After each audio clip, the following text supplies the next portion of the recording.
Mabuting umaga po sa inyong lahat. Mabuting umaga po, Father Andy.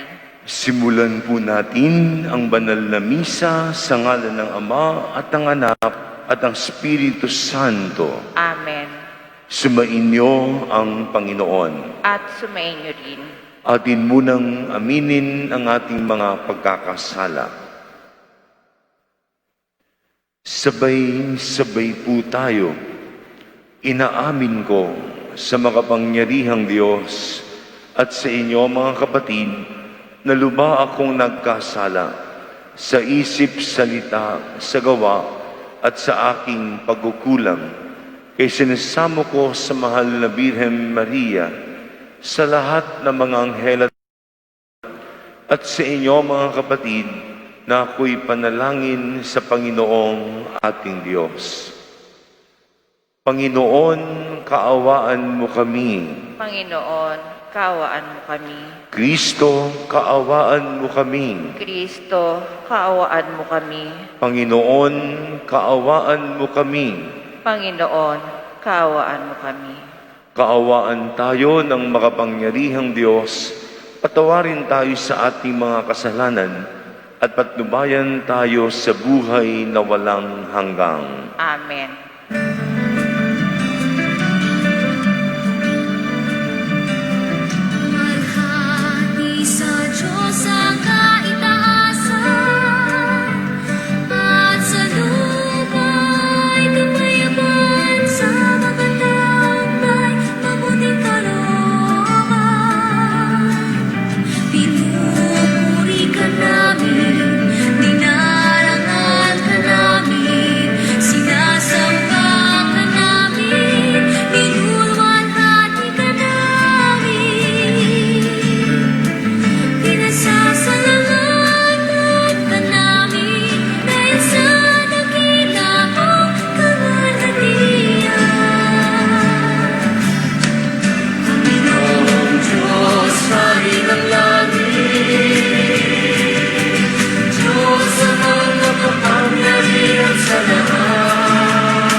Manalangin tayo.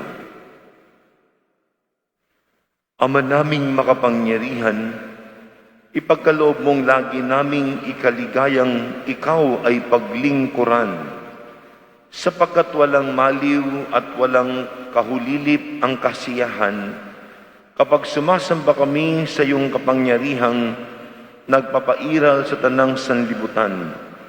Sa pamamagitan ni Jesucristo kasama ng Espiritu Santo, magpasawalang hanggang. Amen. Uupo na po ang lahat at makinig sa pagpapahayag ng salita ng Diyos. Nagtatapos sa isang awit ng papuri para sa huwarang ina at asawa ang aklat ng mga kawikaan. Inilalarawan siya bilang babaeng ginagamit ang kanyang mga talento para sa ikabubuti ng kanyang pamilya at ng mga mahihirap. Pagbasa mula sa aklat ng mga kawikaan. Mahirap makakita ng mabuting asawa. Higit sa mamahaling alahas ang kanyang halaga. Lubos ang tiwala ng kanyang asawa at saganang pakinabang ang makakamit niya. Pinaglilingkuran niya ang kanyang asawa habang sila'y nabubuhay. Awang kabutihan ang ginagawa at di kasamaan. Wala siyang tigil sa paggawa, hindi na halos nagpapahinga, humahabi ng kanyang lino at saka ng lana. Siya'y gumagawa ng mga sinulid at humahabi ng sariling damit. Matulungin siya sa mahirap at sa nangangailangan ay bukas palad. Magdaraya ang pang-akit at kumukupas ang ganda. Ngunit ang babaeng may takot sa Panginoon ay pupurihin ng balana. Ibunton sa kanya ang lahat ng parangal, karapat-dapat siya sa papuri ng bayan. Ang salita ng Diyos. Salamat sa Diyos. Mapalad ang sumusunod na taong takot sa Diyos. Mapalad ang sumusunod na taong may takot sa Diyos. Mapalad ang bawat tao na sa Diyos ay may takot. Ang maalab na adhikay sumunod sa kanyang utos. Hindi siya magkukulang sa anumang kailangan. Ang buhay ay maligaya at umuunlad ang kanyang buhay. Mapalad ang sumusunod na taong may takot sa Diyos. Sa tahanan, ang asaway parang ubas na mabunga. Bagong tanim na ulibo sa may dulang ang anak niya. Mapalad ang sumusunod na taong may takot sa Diyos. Ang sinumang kung ang Diyos buong pusong susundin, buhay niya ay uunlad at laging pagpapalain. Mula sa Siyon, pagpapala nawa ng Diyos ay tanggapin at makita habang buhay pag-unlad ng Jerusalem. Mapalad ang sumusunod na taong may takot sa Diyos. Ipinaalala ni San Pablo na maging gising tayo para sa pagdating ni Jesus. Naghahanda para sa araw ng Panginoon sila mga nasa panig ng liwanag. Pagbasa mula sa unang sulat ni Apostol San Pablo sa mga taga-Tesalonika.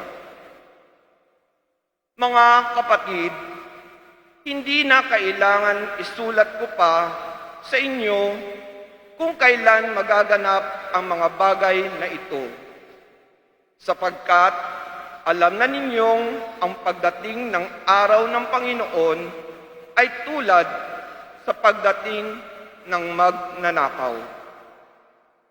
Kapag sinabi ng mga tao, tiwasay at panatag ang lahat, biglang darating ang kapahamakan.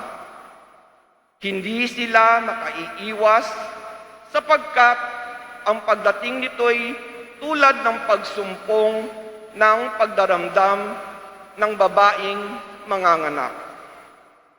Ngunit hindi tayo nabubuhay sa kadiliman.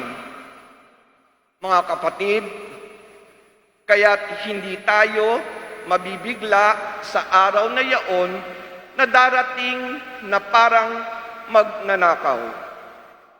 Kayong lahat ay kabilang sa panig ng kaliwanagan, sa panig ng araw, hindi sa panig ng kadiliman o ng gabi. Kaya nga, kailangan tayo'y manatiling gising, laging handa at malinaw ang isip, di tulad ng iba. Ang salita ng Diyos. Salamat sa Diyos. Tatayo na po ang lahat. Alleluia, Alleluia, Alleluia, Alleluia, Alleluia, Alleluia, Alleluia,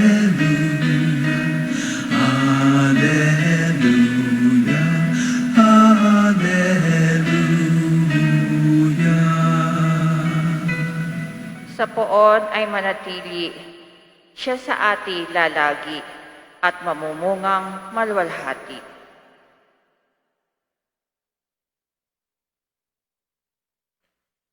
Sumainyo ang Panginoon. At sumainyo rin. Ang mabuting balita ng Panginoon ayon kay San Mateo. Papuri sa iyo, Panginoon.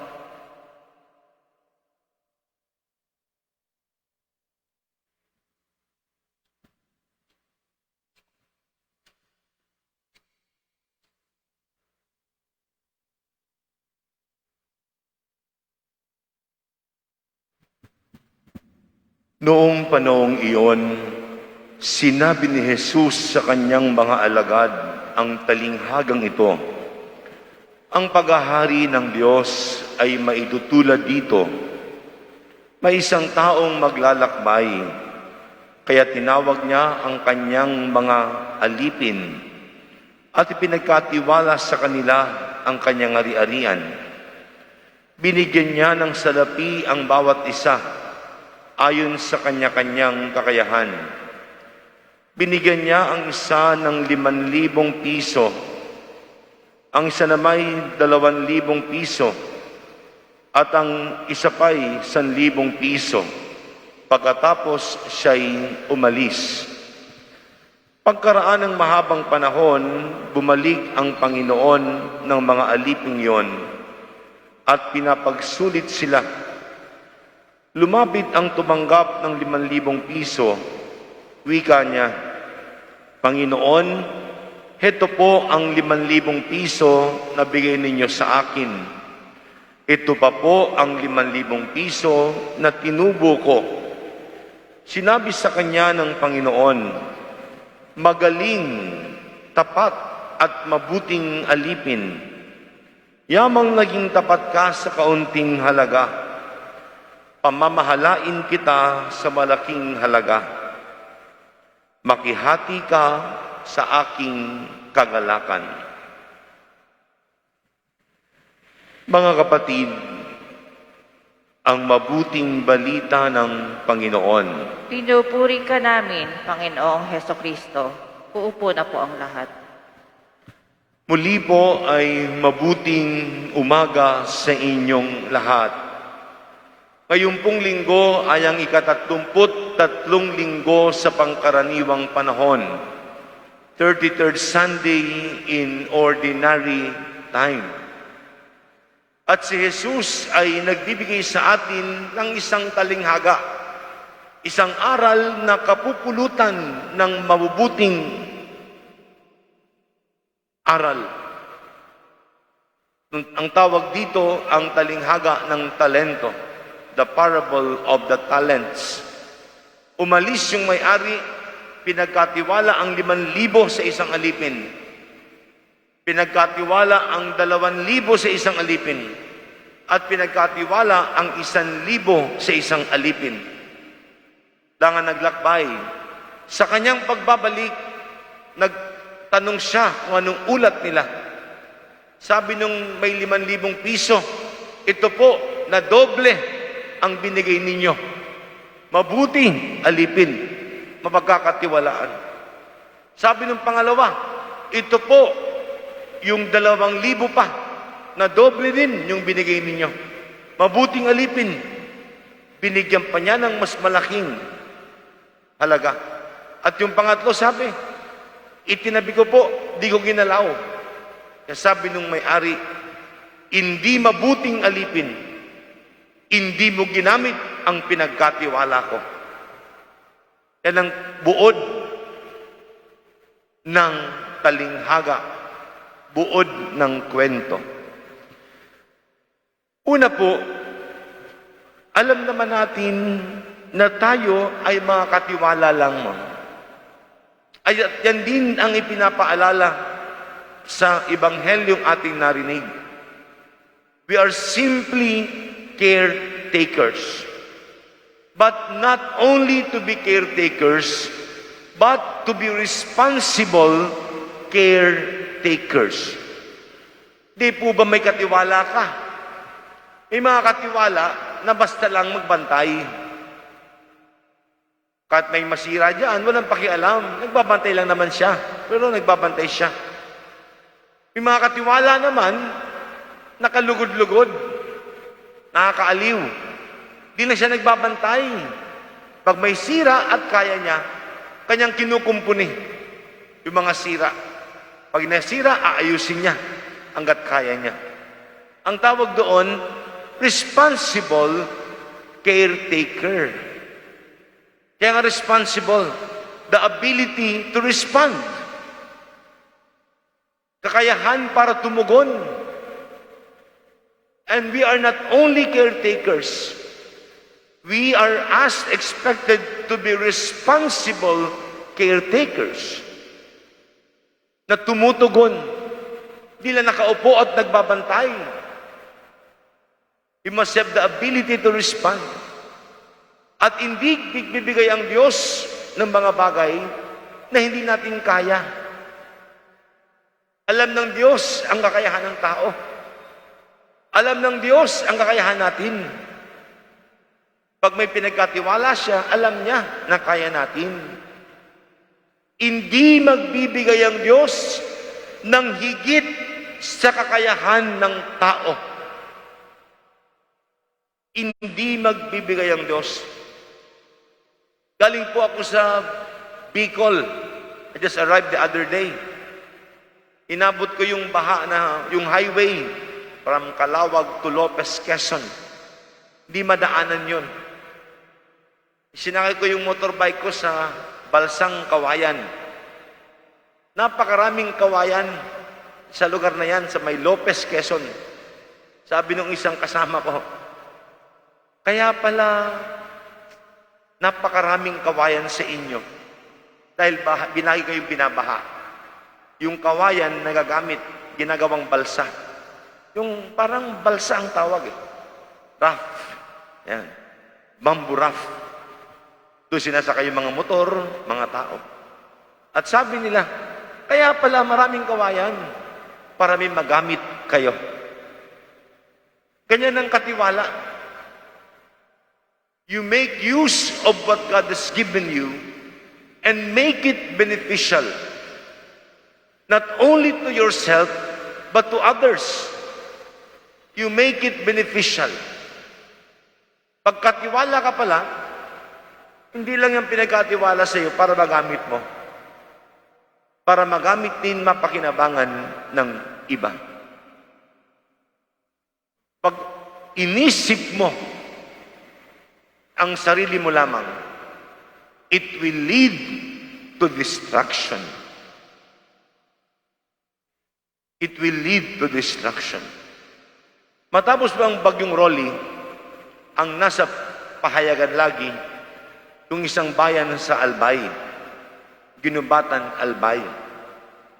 After Rolly, I was there. Nakita ko yung salanta ng bagyo. At ang sinasabi, isang dahilan kung bakit maraming natabunan, maraming namatay. Iba yung nakalagay,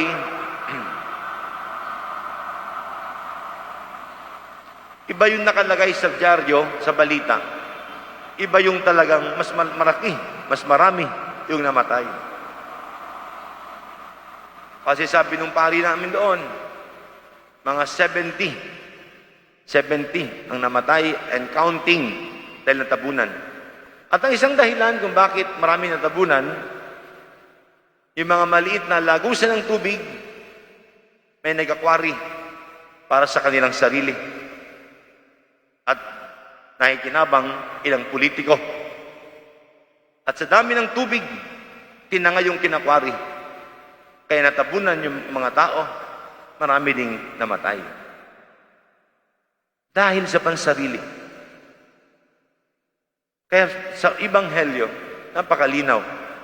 Pinagkatiwalaan, ginamit yung 5,000 na doble. Yung 2,000 na doble. Pinagkatiwalaan pa sila. Hindi nila kinuha. Ibinalik nila. Ayan po ang 5,000 nyo. Ayan pa ang 5,000. Binadoble ko.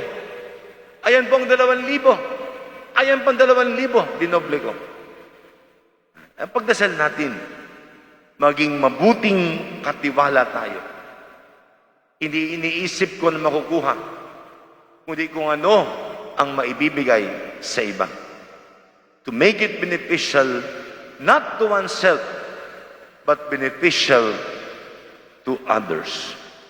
Pangalawa po, ang Ebanghelyo din ay nagtuturo sa atin at nagpapaalala nang talagang may-ari ay ang Diyos. Diyos, God is the real owner. We are simply stewards or caretakers. There is no such thing as absolute ownership. Marahil you own your houses, you own cars, you have investments. Pero isipin po natin, when we die, we cannot bring anything with us. Whether we like it or not, when our time comes, we have to let go. We will leave everything behind. Tanging Diyos ang talagang nagmamay-ari. Nasa may Quezon, utang Maynila, may nakalutang na bubong. Ako'y nasa Kawayang Balsa. Sabi ko, parang restaurant. Sabi ko, kawawa naman yung restaurant.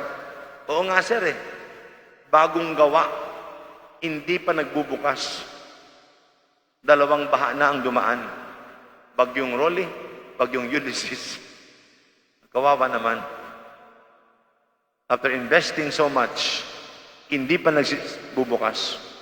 Tinangay na. Binahana. Pinasok ng tubig.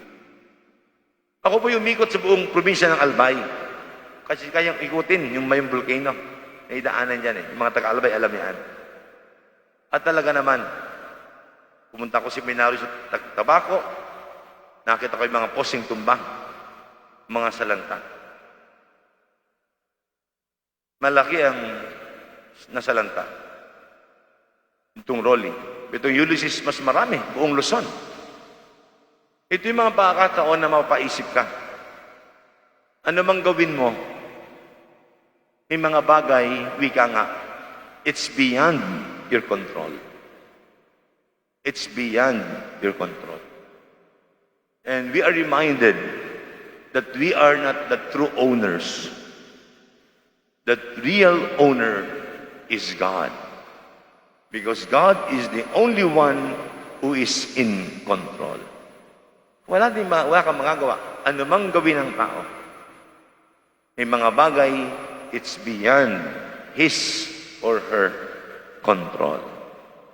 Kaya mabuti na patuloy na kumapit sa Diyos sa gitna ng itong mga sakuna. Ang tanging magagawa, kumapit sa Diyos. Na ilayo tayo sa lahat ng kapahamakan. At panghuli po, matapos magulat yung 2 katiwala na ginamit sa wasto yung pinagkatiwala sa kanila, dinagdagan ng may-ari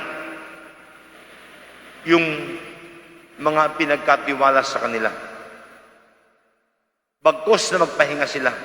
Panginoon, ayan po, dinoble ko. No.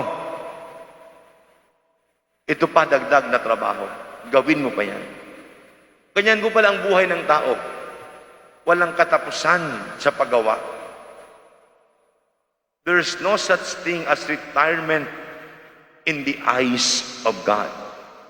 Marahil sa trabaho, may retirement. Marahil sa negosyo, may retirement. Marahil sa pag-aaral, may retirement pagtapos ka na. But in the eyes of God, in the work for Jesus, there is no such thing as retirement. Pagod na ako, matanda na ako, matagal na ako dyan, papahinga na rin ako. No. Napakalinaw ng kwento. Matapos silang doblehin yung pinagkatiwala sa kanila. Ayan. Tingnan niyo po, pati yung mga magulang, pag nagkaapo, sasabihin ng magulang, ay, salamat, Father. May kanya-kanya ng pamilya ang mga anak ko. Makakapagpahinga na rin ako. Pag nagkaapo, nagpapahinga ba yung mga lola at lolo? Hindi. Nagiging yaya at yayo. Di naman tumitigil. Na magandang paalala. Lalo na sa kawang gawa. Lalo na sa mga gawain ng Diyos, sa gawain ni Jesus. At bilang pangbakas po, it is not how big we have, it is how we make use of it. Hindi kung gaano kalaki meron tayo. Ang mahalaga, kung paano natin gamitin ang ipinagkakatiwala sa atin. Di yan usapin ng kung gaano kalaki meron ka, kundi kung paano mo ito ginagamit sa wasto. Patuloy tayong turuan gabayan ng mabuting balita ng kaligtasan. Magsitayo pong lahat at sabay-sabay natin ipahayag ang ating pananampalataya. Sumasampalataya ako Sa Diyos amang makapangyarihan sa lahat na may gawa ng langit at lupa. Sumasampalataya ako kay Jesucristo, iisang anak ng Diyos, Panginoon nating lahat. Nagkatawang tao siya, lalang ng Espiritu Santo, pinanak ni Santa Maria Birhen, pinagpakasakit ni Poncio Pilato, pinako sa krus, namatay, inilibing, nanaog sa kanaroroonan ng mga yumao, na may 3 araw, nabuhay na mag-uli, umakyat sa langit, naluluklok sa kanan ng Diyos amang makapangyarihan sa lahat, doon magmumulang paririto at hukom sa nangabubuhay at nangamatay na tao. Sumasampalataya naman ako sa Diyos, Espiritu Santo, sa banal na simbahang katolika, sa kasamahan ng mga banal, sa kapatawaran ng mga kasalanan, sa pagkabuhay na muli na nangamatay na tao, at sa buhay na walang hanggan. Amen. Manalangin tayo sa Ama upang maging tapat at mahusay tayo sa paggamit ng mga pagkakataon at biyaya hanggang sa pagdating ng kanyang anak. Sa bawat kahilingan, Panginoon, dinggin mo ang aming panalangin. Panginoon, dinggin mo ang aming panalangin. Para kay Papa Francisco at sa mga namumuno sa simbahan, maging instrumento nawa sila ng paglago ng ating buhay, pananampalataya, at mapagyaman ang kanilang talento sa kanilang paglilingkod. Manalangin tayo. Panginoon, dinggin mo ang aming panalangin. Para sa mga pinuno ng ating pamahalaan, mapakinggan nawa nila ang tinig ng mamamayan para sa kapakanan ng bayan at hindi ng iilang tao na naghahangad ng pagmamalabis at kapangyarihang para sa kanilang pangsariling interes. Manalangin tayo. Panginoon, dinggin mo ang aming panalangin. Para sa mga biktima ng pang-aapi at kawalang katarungan, makamit nawa nila ang ipinaglalabang kalayaan at hustisya laban sa pag-aabuso ng mga mapagsamantala sa bayan. Manalangin tayo. Po ang aming panalangin. Para sa ating lahat na nagtitipon ngayon. Magamit nawa natin ang talentong ipinagkaloob sa atin ng Diyos upang mapaglingkuran ang ating kapwa ng may pag-ibig at kaligayahan. Manalangin tayo. Panginoon, dinggin mo ang aming panalangin. Para sa mga yumao nating mahal sa buhay. Makantam nawa nila ang biyaya ng Diyos sa lahat ng mga talentong kanilang pinamalas noong sila ay nabubuhay pa. Manalangin tayo. Panginoon, dinggin mo ang aming panalangin. Sama din natin sa ating panalangin ang mga pasasalamat at kahilingang alay sa misang ito at para sa mga nagdiriwang ng kailang kaarawan at anibersaryo, patuloy nawa silang pagpalain at para sa kagalingan ng lahat ng may karamdaman. Gayon din para sa kaluwalhatian ng lahat ng kaluluwa, lalo mga kaluluwang ating inaalala. At pagdasal po natin ang lahat ng mga nasalanta itong nagdaang mga bagyo. Mga namatayan, mga nawalan, mga naulila. Sa kabila ng kanilang kalagayan, naway patuloy pa rin nilang makita ang liwanag hatid ni Jesus. Patuloy lang maramdaman ang pag-asa sa pamamagitan ng mga kabutihan ng ating kapwa. Sa katahimikan, itaas natin sa Diyos ang ating mga panalangin at mga kahilingan. Diyos naming Ama, tunghayan mo ang mga pangangailangan ng iyong bayan na nagsusumamo sa iyo sa pamamagitan ni Jesucristong anak mo at aming Panginoon magpasawalang hanggang. Amen. Uupo na po ang lahat.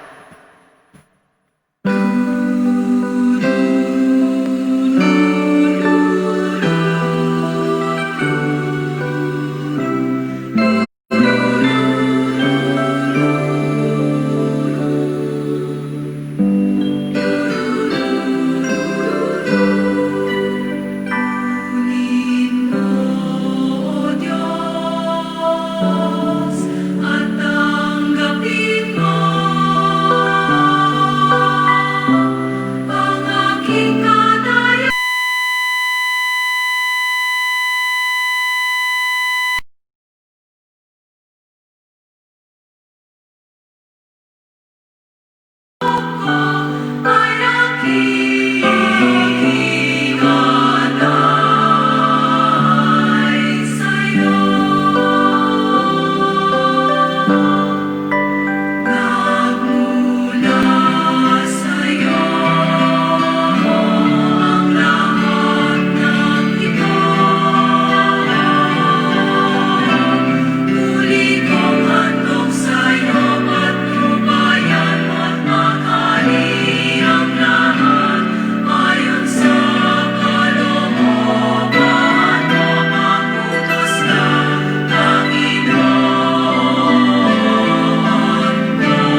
Manalangin kayo mga kapatid upang paghahain natin ni kalugdan ng Diyos sa mga makapangyarihan. Tanggapin nawa ng Panginoon ito paghahain sa iyong mga kamay, sa kapurihan niya at karangalan, sa ating kapakinabangan, at sa buong sambayanan niyang banal. Ama naming lumikha, ipagkaloob mo ang iyong masintahing pagtingin sa aming mga alay upang ang gagandang loob mo ay aming makamtan at ang bunga ng walang hanggang pag-iral ay aming mapakinabangan sa pamamagitan ni Jesucristo kasama ng Espiritu Santo magpasawalang hanggang. Amen. Sumainyo ang Panginoon. At sumainyo rin. Sa Diyos ang inyong puso at diwa. Tinaasan namin sa Panginoon. Pasalamatan natin ang Panginoong ating Diyos. Marapat na siya ay pasalamatan. Ama naming makapangyarihan, tunay ang marapat na ikaw ay aming pasalamatan. Nasa iyong aming buhay, pagkilos at pag-iral. Sa pamumuhay namin araw-araw, tinatamasa namin ang iyong pagmamahal. Sa pag-ibig mong ipinunla sa katauhan, ang Espiritu Santo'y unang aning bigay. Nanganak mong naglagak sa amin ng katiyakang nakalaang mabuhay kami sa piling mo kailanman. Kaya kaisa ng mga anghel ay isiawit ng papuri sa iyo ng walang humpay sa kalangitan. Kami nagbubunyi sa iyong kadakilaan. Santo, Santo, Santo, Panginoon Diyos na makapangyarihan. Napupuno ang langit at lupa ng kaluwalhatian mo. Osana sa kaitayasan. Pinagpalang na peririto sa ngalan ng Panginoon. Hosana sa kaitaasan. Luluhod na po ang lahat. Ama naming banal, kaumbukal ng tanang kabanalan, kaya't sa pamamagitan ng iyong Espiritu, kay banal mga kaloob na ito, kung para sa amin maging katawan at dugo ng aming Panginoong Jesucristo. Bago niya pigtiisang kusang loob na maging handog, ginawa kanyang tinapay, pinasalamatan kanya, pinaghati-hati niya iyon, iniabot sa kanyang mga alagad at sinabi, tanggapin ninyong lahat ito at kanin, itong aking katawan ay ihahandog para sa inyo.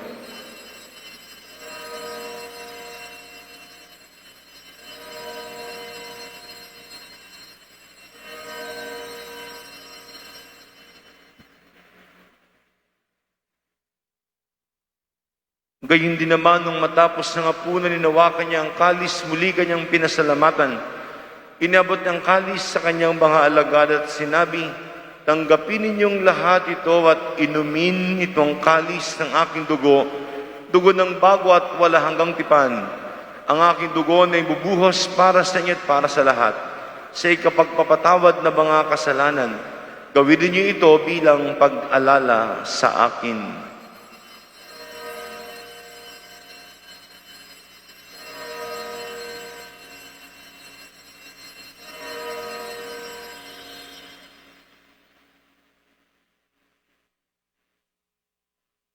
Ang misteryo ng pananampalataya.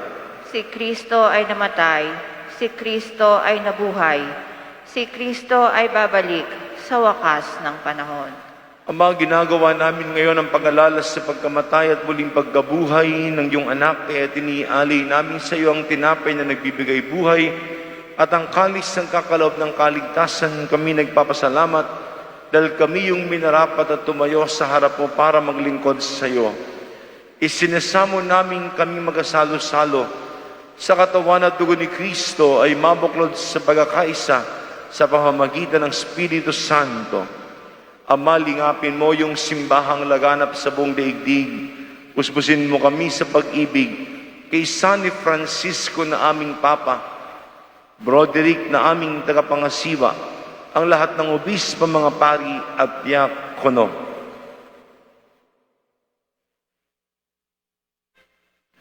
Ay lahanin mo rin, mga kapatid naming nahimlay, na may pag-asang sila'y muling mabubuhay. Gayon din ang lahat ng mga pumanaw. Kaawaan mo sila at patuloyin sa iyong kaliwanagan. Kaawaan mo at pagindapating kaming lahat na makasalo sa iyong buhay na walang wakas. Kaysa ng mahal na Birhen Maria na ina ng Diyos, kaysa ng mga apostol ni San Lorenzo Ruiz at mga kasama, at lahat ng mga banal na nabuhay dito sa daigdig ng kalugod-lugod sa iyo, maipagdiwang nawa namin ang pagpupuri sa karangal mo sa pamamagitan ng iyong anak na aming Panginoong Jesucristo. Sa pamamagitan ni Kristo kasama at sa Kanya, ang lahat ng parangal at papuri ay sa iyo, Diyos Amang makapangyarihan, kasama ng Espiritu Santo, magpasawalang hanggang. Amen. Atin pong awitin ang Ama namin.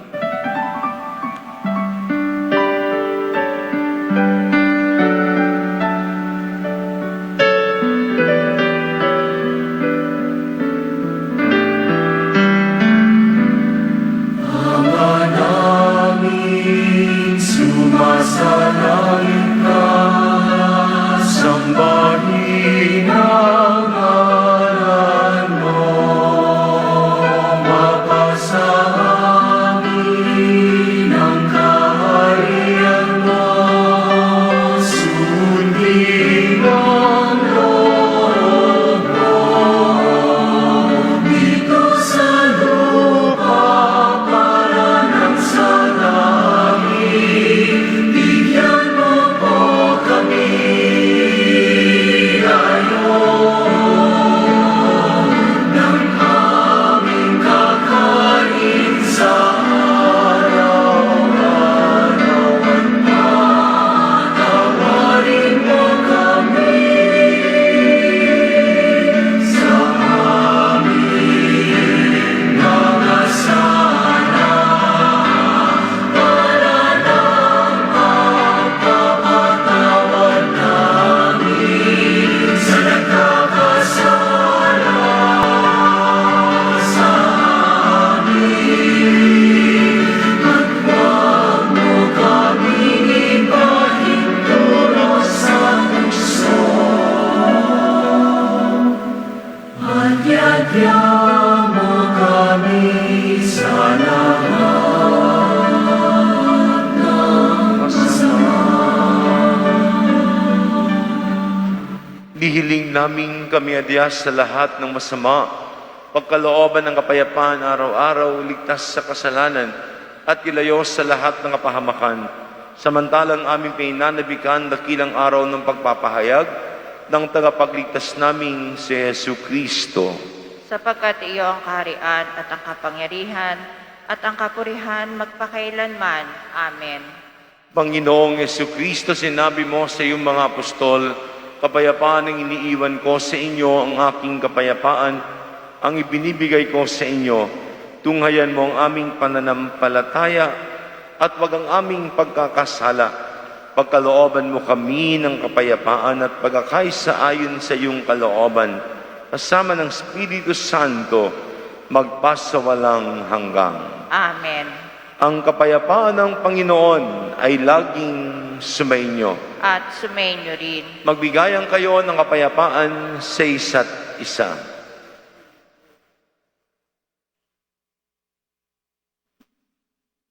Kordero ng Diyos na nag-aalis sa mga kasalanan ng sanlibutan, maawa ka sa amin. Kordero ng Diyos na nag-aalis sa mga kasalanan ng sanlibutan, maawa ka sa amin. Kordero ng Diyos na nag-aalis sa mga kasalanan ng sanlibutan, ipagkaloob mo sa amin ang kapayapaan. Luluhod po ang lahat.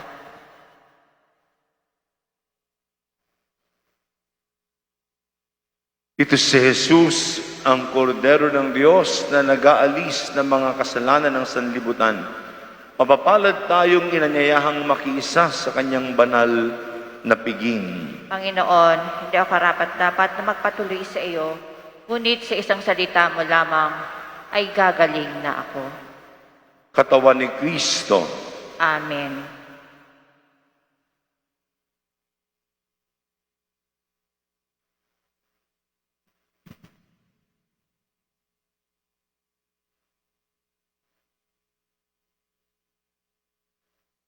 Para po sa maayos na pagpila sa communion, hintayin pong hudyat ng ushers, greeters, and collectors kung kailan tatayo at pipila para sa komunyon. Sundan ang pulang cross na marka sa aisle para sa physical distancing. Sundan naman po ang araw kung saan ang exit matapos ang communion.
Announcement.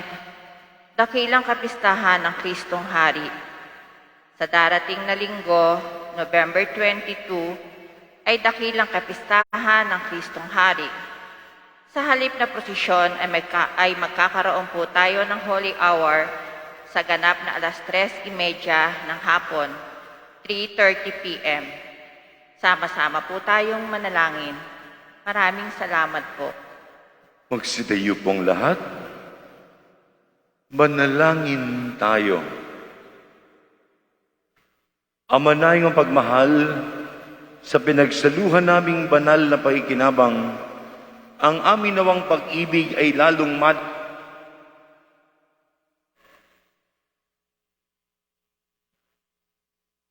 nang ginawa namin sa pag-alala sa anak mong mahal, na nag-utos si pagdiwang ang uling apunan sa pamamagitan ni Jesucristo kasama ng Espiritu Santo, magpasawalang hanggang. Amen. Pagdasal po natin ang lahat ng kaluluwa.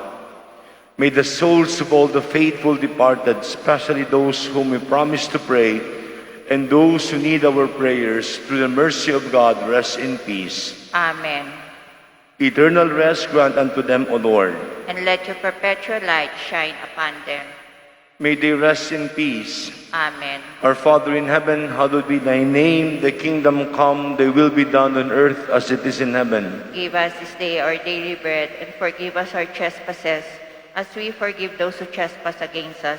And lead us not into temptation, but deliver us from evil. Amen. Hail Mary, full of grace, the Lord is with you. Blessed are you among women, and blessed is the fruit of thy womb, Jesus. Holy Mary, Mother of God, pray for us sinners, now and the hour of our death. Amen. Glory be to the Father, and to the Son, and to the Holy Spirit.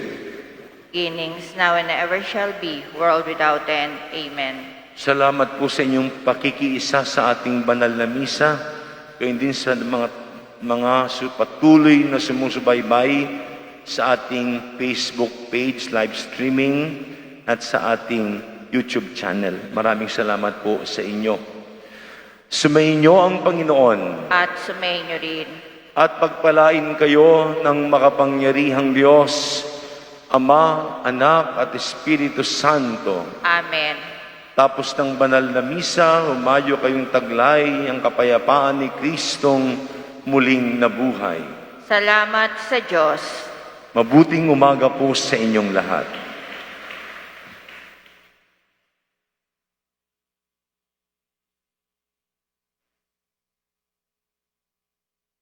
Manatili po lamang sa kanilang pwesto at hitayin pong hudyat ng ushers, greeters, and collectors para sa maayos sa paglabas ng simbahan. Maraming salamat po.